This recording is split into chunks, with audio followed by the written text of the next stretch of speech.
এখন সকাল 5:30 বাজে, ওই জন্য ফুল এখনও ফুটেনি।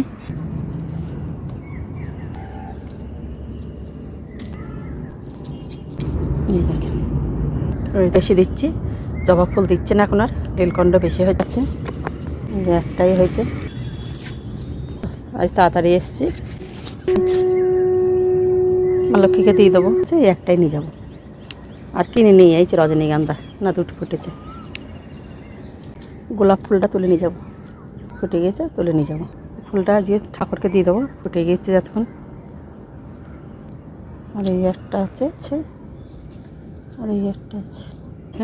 গন্ধরাজ ফুলটাও ফুটে গেছে গোলাপ ফুলের মতো।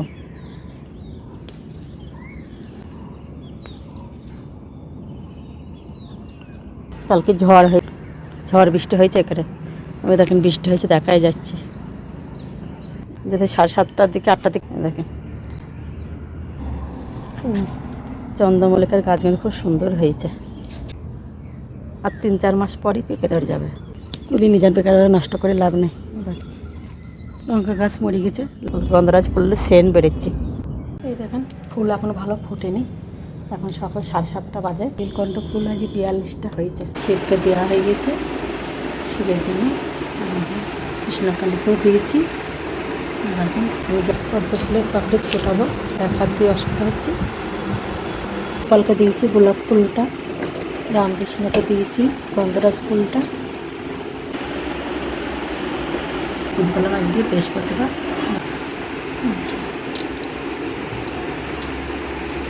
একটা ভোলেনাথ বসে আছে, জল আছে কিন্তু ঘরে জল আছে, দিয়েছি। সেটা পুজো দেওয়া হয়ে গেল। শিবকে দিয়েছি, কচ্ছপকে দিয়েছি। কর্পূর দিয়ে ধনে ধরাবো, কর্পূর দিয়ে দিয়েছি। এই দেখেন কর্পূর ধরে দিয়েছি।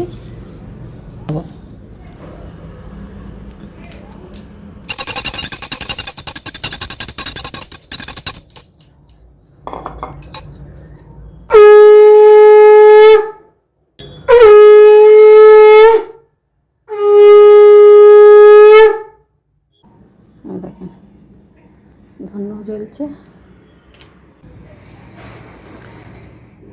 বৃহস্পতিবারে পুজো দেওয়া হয়। দেখেন এখন আমাদের সব ধূপ কাটি। ওরা শঙ্কা আছে, শঙ্করটা একটু সব ফাটা, না দেখে নিয়ে চলে আসা হয়েছে, পাল্টাইতে হবে শঙ্করটা। শিবের মাথায় জল দিই, লক্ষ্মী ঠাকুরকে জল দিই, ঘটে রূপুর জগন্নাথ, জগন্নাথটাকে রূপুর।